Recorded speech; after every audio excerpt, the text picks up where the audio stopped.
grupo se formó en 1983 e inmediatamente se convirtió en el favorito del público latinoamericano.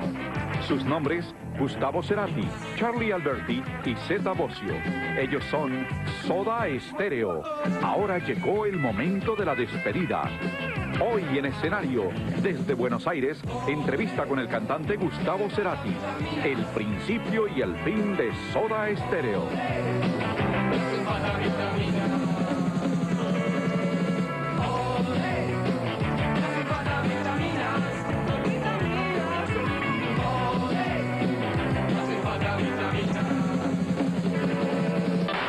Bienvenidos a esta nueva edición de Escenario. Estamos con Gustavo Cerati, líder de la banda Soda Stereo, que se separa. Y por esta vez, Gustavo, vamos a empezar por el final. Y te vamos a preguntar justamente por qué se separan. Bueno, imagínate, son un cúmulo de cosas, un cúmulo de situaciones que vienen arrastradas hace tiempo. Básicamente es un poco el agotamiento de las propuestas hacia el futuro. O sea, yo pienso que nosotros como agrupación hemos tenido mucho éxito en la medida de que fuimos mirando un poquito más allá. O sea, terminábamos un disco y pensábamos en el próximo. Terminamos una gira y ya estábamos pensando, bueno, ¿qué hacer, no? Satisfacer ese vértigo que fue, obviamente, con los años, el advenimiento de cierta etapa de la vejez, digamos, incluso socialmente del grupo, ¿no? Cuando empiezan a aparecer otros intereses que son mayores a los del grupo mismo.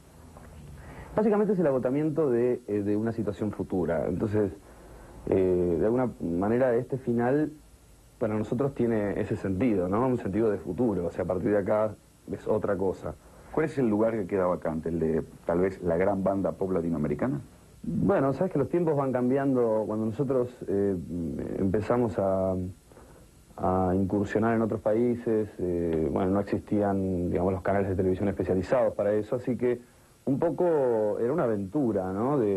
Tenía que ver con el hecho de estar, bueno, firmados con una multinacional que por lo menos editaba nuestros discos. Pero básicamente el trabajo de difundirlos y de hacer presión desde el punto de vista del grupo tocando y para que la gente nos conozca fue nuestro, y fue una cosa así, yendo, bueno, en principio Chile, luego Perú, y ir subiendo y tocando en lugares muy disímiles incluso, ¿no? Mientras en Chile, por ejemplo, era un fenómeno casi Beatles, lo que pasaba con Soda Stereo, en Colombia éramos absolutos desconocidos y tocábamos en discos de mala muerte, digamos, para hacernos conocer. Pienso que esa situación es irrepetible. De alguna forma, un grupo cuando considera su posibilidad de difusión o la posibilidad de ser conocido en otros países, ya piensa en otros canales que existen. Yo no sé si es peor o mejor. En todo caso, hay cierta hidalguía en lo nuestro que rescato con alegría por haberlo hecho.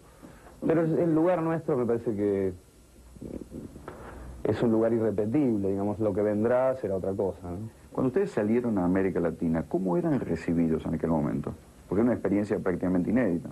En general nosotros en esa época teníamos como cierto espíritu glam en nuestras maneras de presentarnos, nos maquillábamos mucho, el pelo, o sea, sabíamos de alguna forma cierto desparpajo, un poquito de astucia y un poco, sobre todo, juego, que un efecto de entrar primero por los ojos era interesante, ¿no? O sea, la gente iba a hablar de nosotros. Pioneros en manejar códigos de la cultura de la imagen. Yo no sé si pioneros, pero sincronizamos con un poco la idea de poder tener, no sé, conseguir tu cámara y hacer un video, ¿no? Empezaron creo que Dietético incluso grafica bastante. Dietético fue el primer video que hicimos nosotros, lo hicimos antes de tener un disco. Porque estábamos relacionados con el ámbito de cine y de publicidad, y eso nos permitía jugar un poco con esos elementos. Al principio acá en Chile el impacto era, bueno, estos son evidentemente unos 3 muchachitos gays muy raros que se pintan y son muy, no sé, vienen como de una cosa punk media rara para este lugar, aunque por supuesto existían cosas acá, ¿no? Pero quiero decir, eso fue impactante de movida y rechazante al mismo tiempo, ¿no? Gente que decía, realmente esto no puede funcionar nunca, rock cantado en castellano, olvídense.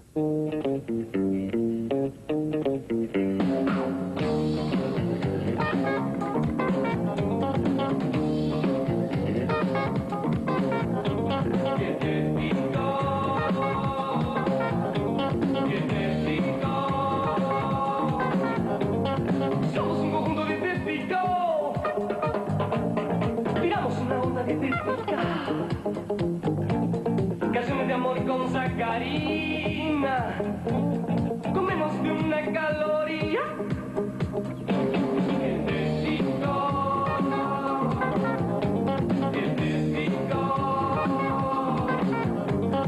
Somos un conjunto dietético. Mejoramos tu mensaje genético. Sacude tu cuerpo libre. De hecho, en Colombia creo que después de Santana fuimos el segundo grupo de rock que hubo, que ha pisado ese país. Si tuvieras que elegir una buena etapa, ¿cuál fue para vos la mejor etapa de Soda Stereo? Probablemente la época de Canción Animal fue uno de los momentos picos, ¿no? Pasaron cosas muy impresionantes, ¿no? Tocar en la 9 de julio en Buenos Aires para 250.000 personas. Al otro tiempo estábamos yendo a España y tocando en un pub para 40. O sea, es bueno pensar de que Soda Stereo fue como afinando la puntería, ¿no? En lo que iba haciendo, sobre todo en sus últimos discos. En un momento, Gustavo, cuando volvamos a la pausa, te voy a pedir que me cuentes por qué se cansa uno siendo músico de rock. Estamos con Gustavo Cerati en el escenario y teníamos una pregunta pendiente. ¿Qué es lo que cansa en la vida de un músico de rock? Me he quejado muchas veces de las giras, pero amo esa situación. Deploro los hoteles, deploro la cosa rutinaria de ser el mismo lugar y de no ser tu casa, pero al mismo tiempo, a veces cuando mi mujer me dice, ay, cómo me gustaría estar en un hotel así, un rato para que me atiendan, entiendo también que tiene su parte interesante. No sé, de que nos quejamos, nos vamos cansando como de cualquier actividad, ¿no? O sea, es bien vertiginosa la historia, ¿no? Porque cuando uno se embarca en una gira, por ejemplo, para nombrar la parte, digamos, de trabajo más extenuante, bueno, aviones, hoteles, poco tiempo, poco sueño, muchos shows, en lo posible, lo mayor posible, no solo para ganar más dinero, sino también porque mientras menos sea el espacio entre ellos, menos posibilidad de agarrar y golpearte contra una pared o tirar televisores por la ventana y esas cosas. Y al mismo tiempo uno vuelve y se desgañita diciendo, no, ya no quiero más giras, estoy harto, ya te hice esto, todo eso. Y al final uno también las añora cuando no están. Parte de esta gira final tiene que ver con el hecho de, bueno, probemos un poquito el sabor de la... ¿Cambia la fascinación del rock con el paso del tiempo? Ustedes llevan 13 años juntos como banda y supongo que no era lo mismo a los 20 y pico que a los 30 y pico. No, seguro que no. Yo también me aburro con facilidad del rock en sí. Lo que pasa es que el rock como propuesta, por momentos se me ocurre agotada. Y en ese momento es donde uno tiene que apretar para conseguir algo novedoso y darlo vuelta, ¿no? Sobre todo lo que tiene que ver con espectáculos. ¿El rock como propuesta te parece agotada? ¿Pensás que llega a un techo creativo en general? Ya no miro al rock como la única posibilidad musical que no sé, que me satisface plenamente. Y creo que no tiene que ver únicamente con la edad. Porque yo me siento así muy infantil a veces en mi approach a la música y creo que digamos, ese basamento de cuando uno era niño, ¿no? Y se enganchó con Jimi Hendrix por primera vez, lo sigo teniendo igual y tan poderoso como en ese momento, pero la excesiva repetición de fórmulas agotadas hace que uno se pudra, ¿no? No es más que ver un canal y ver la cantidad de grupos que son tan parecidos entre sí. Entonces uno empieza a mirar otras músicas a veces que la sociedad las ha considerado basura y que las ha dejado como un costado. ¿Pensás que el rock perdió espacio en estos años frente a la música latina, a lo que se llama difusamente la música latina? Quiero decirte, los espacios de mercado, a lo mejor que tenían bandas como Soda Stereo, han ido o han quedado en manos de Luis Miguel, por ejemplo. No lo sé, puede ser que haya gente que antes le gustaba Soda Stereo y ahora ya no le guste más y le guste Luis Miguel. Pero en todo caso no lo lamento porque igual me parecen cosas tan disímiles. Hasta incluso posiblemente hasta podrían ir juntas, no veo por qué no. Yo creo que hay un avance, sobre todo en Argentina lo he notado. En Argentina antes no se consumía mucha música de ese tipo, ¿no? La melódica, baladista, el baladista clásico latino. No tengo nada contra ellos, pero la verdad que musicalmente no me aportan nada. Y sin embargo la gente los consume de una forma cada vez mayor. Las radios y la televisión se han encargado mucho de homogeneizar cualquier cosa, ¿no? Y de venderte todo en paquetes increíbles, que no sabes cómo hacen para mezclar dos cosas, ¿no? Porque yo no podría comprarme un disco en donde habitara probablemente Luis Miguel con Soda Stereo. Yo. Pero la radio lo vende seguro. Pero la radio lo vende, ¿no? Y parecería que más en realidad se ha basado en una cuestión de estudio de mercado, ¿no? Bueno, ok, toda esa gente, a ver, ¿qué nombres salen? ¿Son estos? Bueno, esa es la programación. Es una pena que no se proponga desde los medios un poco más de cultura. En un momento volvemos con Gustavo Cerati y vamos a repasar un poco la historia de Soda Stereo. Seguimos en el escenario con Gustavo Cerati y ahora vamos a ir un poco para atrás. ¿Cómo nació Soda Stereo? Estamos estudiando comunicación social en Buenos Aires, en la universidad, con intenciones de trabajar probablemente en publicidad, incluso intentando hacer las primeras cosas en publicidad.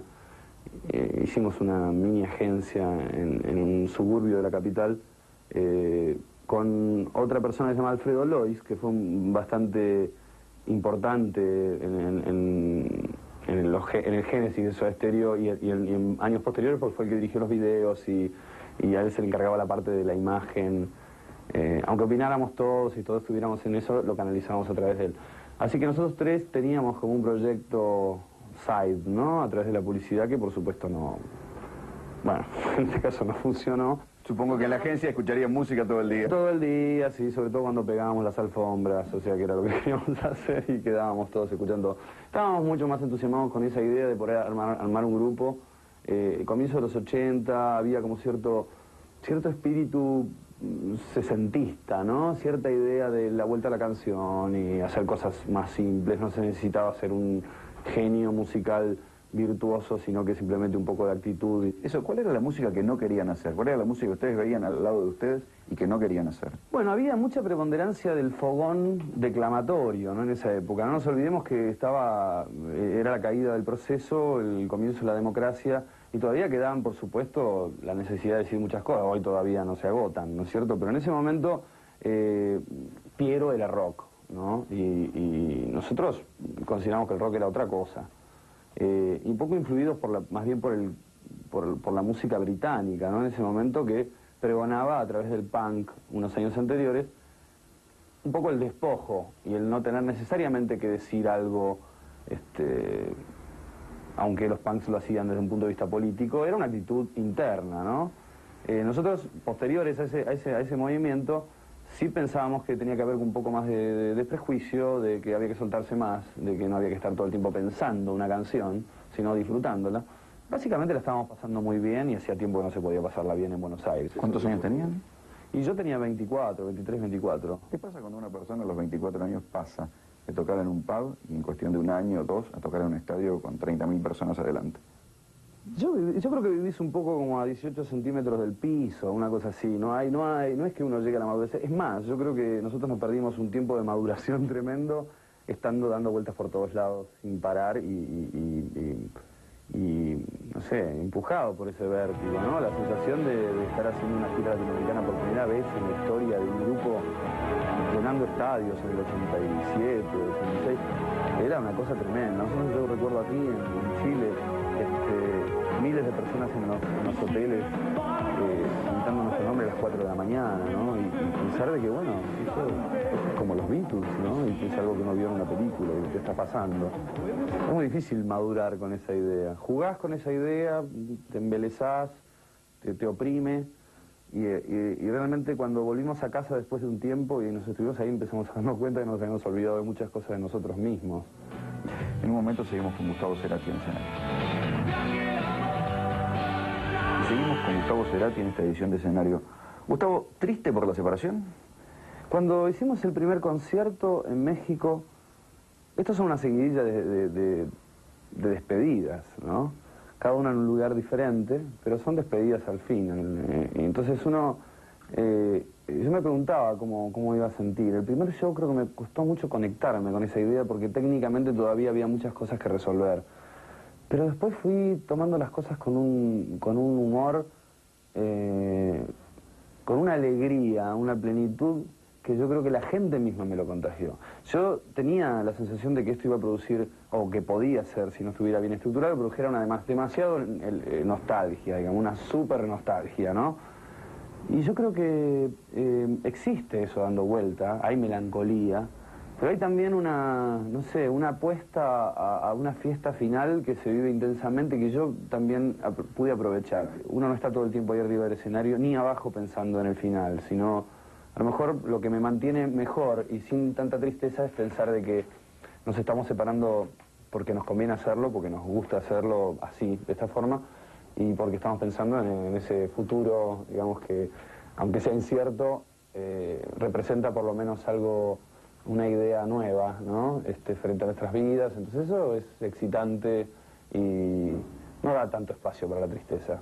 ¿Cómo sigue tu carrera? Todos los tríos pop siempre han tenido un buen solista después. Puede tener muchas formas lo que haga en el futuro. Una de ellas podría ser solista, pero también puede ser quedarme una banda y que haga proyectos. Yo siempre, incluso desde el comienzo de Soda Stereo, estuve haciendo cosas paralelas a Soda Stereo, con otra gente, porque hay un hambre decidido por generar. Dentro mío yo siento que hay muchas expresiones musicales posibles, y que me gusta, no sé, dedicarles un rato a cada una. Quiero decir, puedo hacer proyectos que a lo mejor tengan que ver con música de películas o ambientales o electrónicos o funcionales, puedo hacer canciones y quiero hacer canciones, todo eso lo quiero. Voy a ir dándole tiempo a cada una de esas intenciones, y la forma que tengan puede ser cualquiera, ¿no? De hecho, estoy seguro que, bueno, mi nombre estará ahí y la herencia de Soda Stereo también. Cuando superas el círculo de amigos y de conocidos y de pronto hablas con gente un poco más anónima, ¿qué te dicen de lo que fue Soda Stereo para ellos? ¿Qué te dicen, por ejemplo, en estos momentos de despedida, qué fue Soda Stereo para ellos en estos años? A mí me sorprendo mucho de gente que ha vivido más intensamente que yo mismo, creo, Soda Stereo, ¿no? O sea, que han estado pendientes de las palabras, de los aparentes sentidos de las cosas, de una forma tan profunda, intrincada, que hasta a mí me deja pensando realmente cómo puede ser que yo lo hice de una forma tan... ¿no? Pero que hay otros para quienes también fueron los mejores años de su vida, tal vez. Totalmente, y creo que acompañó a mucha gente en su vida a través de experiencias personales, a lo mejor a través sobre todo de las letras y de la música en general, de lo que hemos hecho nosotros. Ha habido mucha gente que interiormente lo ha vivido muy fuerte. ¿Vos pensaste alguna vez, por ejemplo, que hay gente que se debe haber enamorado con canciones de Soda Stereo? Absolutamente. Hay gente que se ha conocido, hay gente que se ha casado, hay gente que ha pasado sus últimos días. Yo he tenido todo tipo de... Hay gente que no tiene todos sus sentidos, por ejemplo la vista, y que a través de Soda Stereo ve cosas, ¿no? Y te lo dicen. Eso es muy impresionante. Muy impresionante, y te hace pensar que sos una especie de microbio que se le ocurrió aletear y que hizo un poco de viento, pero que en realidad no estaba pensando en semejante cosa, ¿no?